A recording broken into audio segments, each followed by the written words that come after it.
అబద్ధపు ఆరోపణలతో పబ్బం గడుపుకుంటున్న ఎమ్మెల్యే అరవింద బాబు దిగజారుడు రాజకీయాలు చేస్తున్నారని మండిపడ్డారు.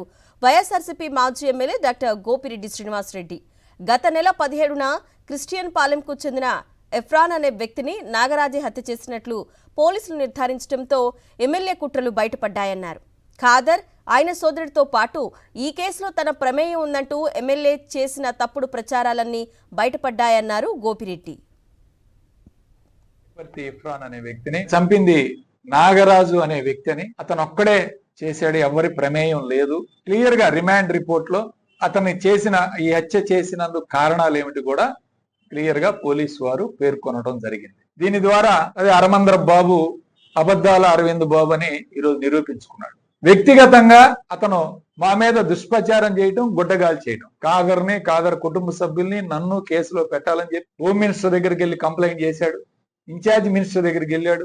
పోలీసు వాళ్ళు ఇంకా రోజు వాళ్ళ మీద ఒత్తిడి చేయటం, వాళ్ళ మీద ప్రెస్ మీట్లు పెట్టడం, ఐజీ గారిని గెలవటం, ఎస్పీ గారిని గెలవటం, ఇవన్నీ కూడా చేశాడు. ఇవాళ ఏమైంది? వాస్తవాలన్నీ బయటపడింది.